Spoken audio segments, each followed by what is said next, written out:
sorry, we are still getting used to E environment. So we have the E question. And the E question in Gaza, very interestingly, in Gaza, both Hamas and IDF, the Israeli Defense Forces, were constantly talking on the tweets. As they're shelling each other, they're also sending out messages to each other.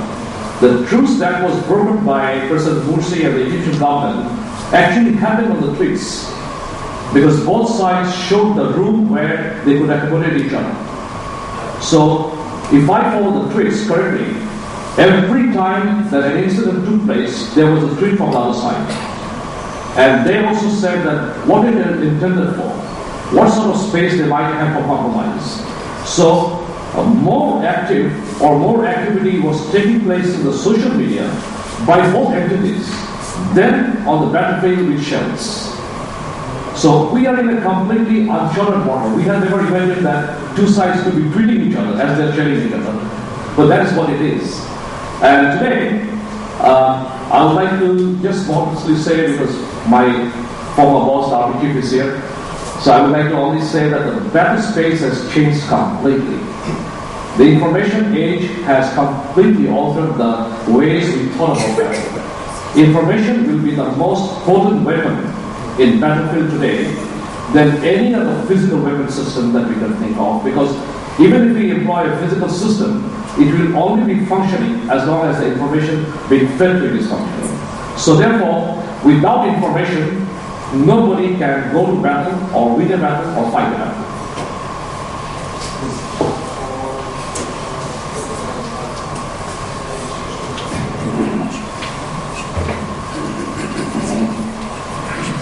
Thank you. My name is Rajat Islam. I'm from Ambassador. Thank you, Piano, for a very interesting presentation, very enlightening presentation. But most of the things you talked about, I think it's very easily, people who have been abroad, people who have been living, for example, in the United States and other places, but instantly know what they're talking about. Like, for example, during the United States presidential election, when the presidential debates, I think there were millions of tweets, and tweets were going in millions, and unlimited. Compared to that, where are we? I'll tell you why. I follow the papers on the internet, the Daily Star. As a matter of fact, I remain quite nice to read the paper with everybody else reads the papers. I read the Daily Star probably at 12 or 5. And Daily Star, there are articles coming on the Daily Star, many of them very provocative. And they have also opened columns for comments from the readers. But unfortunately, this is very depressing. There are very little comments. Sometimes there are no comments at all. What I'm trying to say is people's, aptitude, people's, interest to go on the internet. Because it is very, very limited, In America, tweeting, they're taking advantage of the social media. People in America, for example, they, previously, maybe 4 or 5 years ago, when I was in the States, I used to see my daughter and my son-in-law. They always, have a laptop. They're always on the laptop. Then gradually it changed. Now today I see, this time I went there and I saw they're no longer on the laptops. They're on the iPhones. And the two of them sitting in 2 rooms. They are not they're just tweeting and texting. But in Bangladesh we don't see anybody texting. Nobody texts. And I'm very surprised because I can't text myself. And when I went to America, I lived for 6 months. My daughter said, going to call me, I didn't text me. I can't text. And unless you can't text, unless you can text, you have to text when you're driving the car, so it's not legal in many cases. But you have to text while walking, you have to text while you're multitasking, you're doing 4 things, you are just texting. In Bangladesh, unfortunately, we don't see anybody texting. When somebody texts me, they send the number on the text. I can't do that. I'm just learning that. So, unless we are able to do that, what I'm trying to tell you, I'm very interested by optimism. In Bangladesh, with the political situation coming, if you take the next 1 year, a lot of things are going to happen in politics. I believe because when I was in Japan in 2005, that social media was not that strong at that time. And at that time, Mr. Koizumi, who was, he was a very forceful prime minister, and Emmanuel did not listen to anybody but his own thoughts and whatever he talked about. So what he did was in 2005, he lost a bill in the upper house. When you lose the upper house, a bill in the upper house, in the parliamentary system, you don't lose the government. You can still remain in power. But this was something, the privatization of the postal services.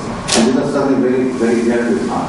When he lost that bill, and many of the people in his own party, they voted against it. So he got so angry, he dissolved the parliament.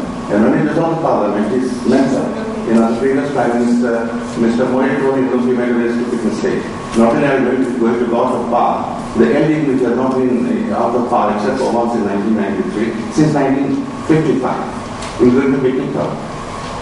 Then what he did was very interesting. In Japan, everybody knows, people have been in Japan, they don't know about it. In Japan, most of the politicians are very elderly. You hardly see young men as a parliamentarian. Now what Koizumi did was, in 3 weeks' time, from the time of dissolution to the time of the election was just 3 weeks. And this was the beginning of the social media. Just by texting and on the mobile, he challenged everybody. He got 100 young fellows, people below the age of 35. He got one of them nominated from his party. And he won by 2/3 majority, simply by texting and going on the TV. I wish I could share your optimism. Because in Bangladesh, everybody will tell you, we are fed up with the political parties. We want to change. What better change than the social media? People will say, you can't change. These politicians, you can't change them. You can't have a good man. You go to prove into politics, you need so much of to get a nomination. You have to spend, you have to get 1,000 goods to vote, to get people to vote for you. Why can't we challenge? If the Arab in Tunisia, they can do it. If in Egypt, they can do it. Why can't we do it in Bangladesh? Because in Bangladesh, people are very intelligent. But unfortunately, this is where I'm not at all. I can share your optimism. I wish I could. I wish I could. Because if we would challenge the political parties with the things in our hand, the iPhone, everybody, now even, people who are quite, financially not at all solvent. Some of them have two mobiles. They're two mobiles. The number of people in adverse situation, the number of mobiles they have in Bangladesh, maybe India